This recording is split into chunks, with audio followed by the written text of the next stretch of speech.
Hello, pilots, and welcome back to Flight Academy Season 7, brought to you by Out of Arc Gaming. As always, my name is Phil, and we have Game 6 of this tournament. We are still in Group 2. We have Andy versus Ben K on the table, and joining me in the digital booth, I have... It's James. I'm actually not playing in this one, but I will be commentating on it. So, hello. Absolutely. Well, welcome back, James. Always good to have you here. Let's quickly run down these lists because we've seen that they can be quite aggressive. So I'll run down Andy's. He's got Anakin Skywalker in the Republic Y-Wing. It's a beast with instinctive aim, dorsal turret, advanced proton torpedoes, R4 aspect, and afterburners. Lots of maneuverability, lots of danger. What's Ben got for us? Ben is flying 9 num in the Resistance T-70 X-Wing with Heroic, Pattern Analyzer, BB Astromech, and the S-Foils. A very solid ship with very many shenanigans that you talked us through in the first game that it appeared. Yes, it's a very solid build. I'm a fan of it. I mean, obviously, of the 6 pilots, half of them flew T-70s, so that just shows you there is something... They're very good. I mean, they're particularly good at like dogfighting and jousting, but they do have some very nice abilities as well to really amplify that. Yeah, Whereas versatile. I think also because it was 5 points, when you look at like the Rebel X-Wings, there actually wasn't that many options available. No. 5 points is an interesting window, especially with the new XWA Beta, and I put the caveat on there, no standard loadouts. I think that was good. I didn't mind boy against those. Yeah, like some of them are really good. Some of them aren't as good, but we wanted something where you could actually have a bit of a mess around with it. But that was a good dorsal turret off the bat there from Anakin. But this dorsal turret on Anakin is a real nuisance. I mean, dorsal turret in general, but again, as we said, Anakin I6. But every now and then it just gets one bit of damage through. And I guess maybe in this particular format where there are so many rounds happening because the rounds are happening quicker, it does add up much faster than you probably find in a regular game. Yeah, I do know what you mean. Like I said, in a regular game, it's very rare that I would get past maybe round 6 or round 7, whereas we're quite comfortably hitting 7, 8, even round 9 with this. Because it's single ship, you've only got one to move, so it is a lot faster paced. But yeah, dorsal turret is really good. I mean, I'm actually quite used to seeing dorsal turret on Anakin anyway. Normally with veteran turret gunner, but it's not needed in this format. So that the points you would spend on veteran turret gunner, you can actually spend elsewhere, which is. And Andy decided, you know what, I'm going to go for the advanced proton torpedoes and afterburners combo, which is also just very good. It is very good. I mean, Andy, since he started joining us for Flight Academy, has pretty much always had some form of proton torpedo or proton rocket in his list. He absolutely loves protons. I mean, munitions is very good. It's why I ran Poe with the Perisphere paint, because I was like, I don't really want to deal with anyone target locking me. Yeah, and what would have been if we were doing like the 2-ship meta? Ferrosphere paint's even funnier when a lot of people are like, I'm going to take an R3 so I can double lock, and then they're like, oh, I don't want to double lock the one that's got Ferrosphere now. Yeah, in a one-on-one situation, R3 Astromech is bottom of the list. Yeah. So, but Ferrosphere paint for resistance, I would definitely say that's a very solid option. Obviously, 9 num though, he's taking Pattern Analyzer instead because for him, the benefits you get from Pattern Analyzer, particularly on 9, is so good. Absolutely. And even like, I probably should have taken it, to be honest, because in a dogfight, we're doing a lot more red maneuvers, and just having a mod of some kind, probably a focus, would be beneficial. Yeah. Look, a focus is it is so beneficial to have that focus because a target lock is great, but you can only use that on attack. A focus can be used in both, which is Yes. can be the difference between shields, no shields, crit, no crit.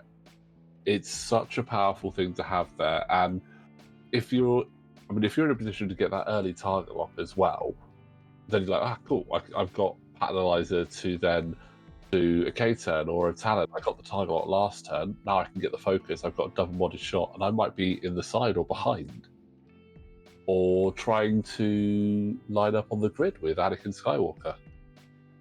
Yes, I think this is the point where Ben was. Oh no, sorry, it was Anakin moving up. Sorry, and Andy was trying to make sure he had the range one. He wanted to get closer, but he didn't. I don't think he thought an afterburner's boost would work. Or I think I don't think he had gone. I don't think he had gone fast enough to do afterburners, but he wanted to get closer, so he barrel rolled forward, but also to the side. Yeah, he did it. He did a 2-speed maneuver, so that wouldn't have been fast enough. But still getting some damage in there. Yeah, he was not quite able to do the advanced pro. Actually, isn't the advanced proton torpedo also bullseye? Or am I That's rockets. It's right, yeah, that's the other one. Rockets is bullseye. So rockets is bullseye at range 1 to 2. Advanced proton is forward arc range 1. Yeah. Imagine if it was range 1 to 2, that would just be. That would be too much. That would have to be like an 18-point upgrade. It would be crazy. I mean, all of the proton stuff is really good. Proton bombs, proton cannons. I love proton cannons. I think they're so cool. Tricky to get right sometimes, but they can be absolutely devastating. But interesting 4K there. Does he does catch that forward arc. Does? He did. Just checked it. So pattern analyzer and the ability. I've gone behind you. I'm fully modded, and I've got no stress. It's your turn. Yes. And you are stressed, but with the R4 Astromech, he's able to clear that stress, which in the single ship meta, obviously BB Astromech is really good for those 270s, especially for 9 Num. Any other ship that can take an Astromech, R4 is going to be really handy. I usually run R4 on 9, actually, just for those situations where I've misjudged it and I've not been able to do the whole shenanigans. Yeah. And it's just more options to clear the stress. The other time I've tried it on him was when I was doing Daredevil on 9 instead of Heroic. Yep. Sharp red boost, so I was more likely to mess it up. Yeah. But yeah, Ben taking the BB Astromech has, I think, really paid off across the games, as we'll see. Yeah. And this is Anakin shooting. For some reason, the arc indicator wasn't linking up properly, so Yeah, fortunately, we were trying the yellow one, and it ended up being that we should have been using just the basic one, which I think we fix in the later games.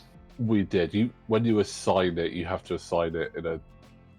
One of the little quirks of Tabletop Simulator, but you have to assign that like rather than assigning a regular arc. Yeah. Assign the regular arc indicator, it won't trigger the next one, but that's fine. But that is painful for 9. It is, but he has lined up a decent shot. Yeah, he has got a range 1 shot here. Has he spent his focus? He has, but he does have a target lock, which he's electing to spend. Unfortunately, does not pay off. No, because there's no crit yet on Anakin. Plated hull triggers, so it's just 2 damage. I say just 2 damage. So both ships well within range of taking each other out with a good shot. Anakin obviously having the advantage of being I6 here is going to make it really good for him. But It's interesting you so say that, because with Anakin moving after 9, it actually means Ben has the information he wants to line up any shenanigans he wants to do. I don't think he is going to really do it this turn, but say he wanted to do a K turn, Anakin's not going to move before he does that. He knows that he's okay to do a K turn and get all of his abilities off. And you know what? I think makes 9 really good at dogfighting, because lower initiative pilots will move towards you, you jump over them. Higher initiative pilots, you know where they are, and you can line up your ability.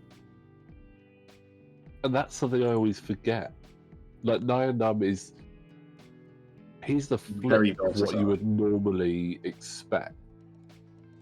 So normally you'd see an I5 versus an I6 and go, right, well the I6 got a massive advantage of knowing where the I5 is going to be. But as you said, Nyan likes to have that. He works either way, because he'll be like, okay, you're either going to get close to me and I'm going to try and get around you, or I know where you are so I can play off that. So, but when it comes to the shooting advantage, ooh, just the one with the dorsal turret. There's the evade.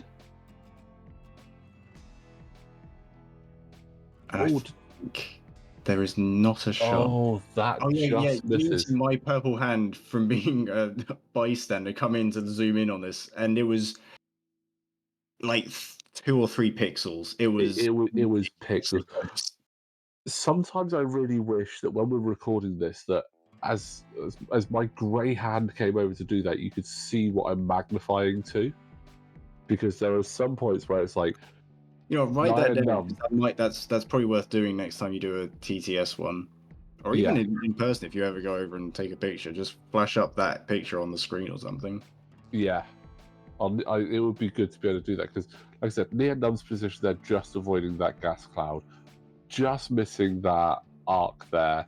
There have been so many other times where like the ships have ended up like nub to nub as well when they're next to each other. You're like, how is that not a bump? There have been so many points where you're just like, oh, if only, like, yeah, I will look into that, because that can be quite handy. And to be honest, although we did watch it, I can't actually remember what happens next. Where people go. Oh, it's a tough one. I mean, so 9 just does a bank, which I think is sensible, because you're not gonna go any faster. You don't know which way Anakin's going to turn, because he's got to turn, otherwise he's going off the board. He's got to turn, and yeah. And he's gone behind the... Is it debris, that one? That's a debris, yeah. Okay. He did a 2, so he doesn't have... He didn't go fast enough to afterburners, which I think is probably what he would want to do, but a 3 also... A 3 would have gone off the board, easy.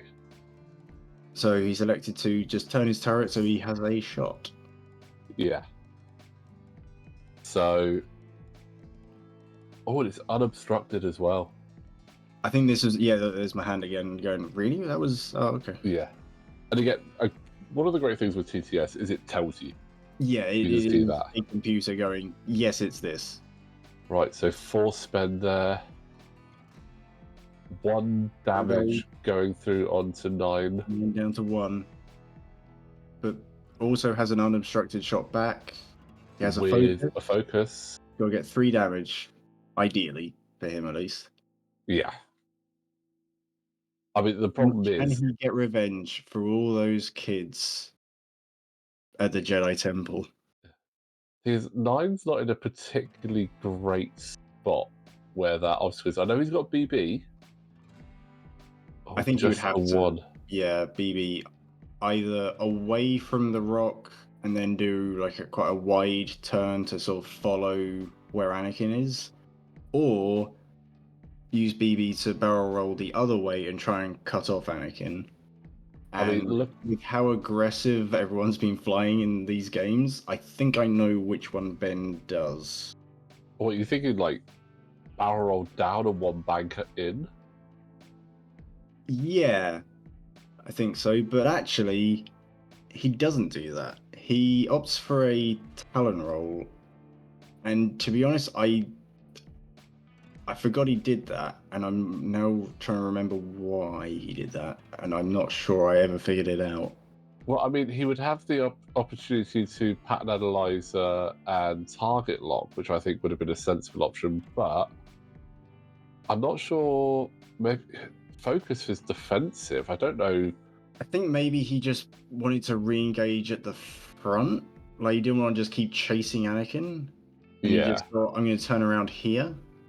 But honestly, I think I would have continued to chase, because you've got better guns out the front than he does with the dorsal out the side. Yeah. And because he doesn't have R4 astromech, he can't do a sharp turn, although he did just go straight. It's an interesting. I'm not entirely sure. I can't remember exactly what. Yeah, I'm trying to remember now what we were thinking when we were first watching this. It's quite interesting how like we've gone from like quite aggressive fast play to much slower, and he's been caught. He has been caught. It is only 2 dice. 2 dice against 3, but it is a hit and a crit. A hit and a crit. And he's got the focus. He does have the focus. He survives it. I don't remember if he had the focus or not. It was hidden behind the model. It was hidden behind the model. So he does survive that.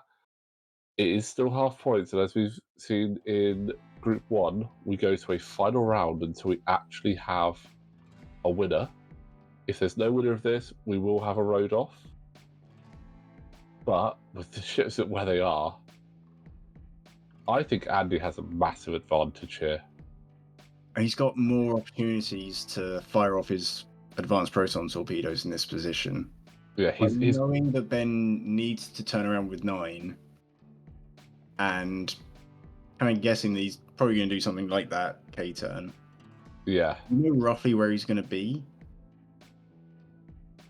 I would have potentially BB. You're more confident about just going in for a joust. Yeah, and now speed 3. Here comes the afterburners. The afterburners boost. I can't remember if that actually got him into range 1 or not. Let's find out. It does. I think he's not got the lock. He doesn't need it. Instinctive aim. Oh, this is. Actually, no, I think he had a lock from earlier, didn't he? I might can't be behind the model. Oh, possibly. Yes. Must be then, yeah. But that's all she wrote. Yeah, I think your hand just hovered over it. Yeah. And that would absolutely seal the deal. That was quick fire to start, slow play in the middle, but again, advanced proton torpedo. I mean, it's a 5 dice attack. If you can pull it off, you're in a good position. Yeah, I would say I'd put it on the list, but you've got to get into position, and I know Andy's done it 2 games in a row, but if you can get in position, it's definitely worth having it. So well done to Andy there, taking that victory in what, again, quite close. Like, Andy's not come out of these 2 games fully unscathed, so he's judged the moves well. I mean, he had the right position to get that boost in. The cloud wasn't in the way. He flew very well. He did. So well done to both pilots again. Well done to Andy getting your 2nd win. James, thank you very much for joining us once again. That's all right. Thank you for having me on. Anytime. And guys, we've got plenty more action to come, so don't forget to like the video, subscribe to the channel, and we will see you next time.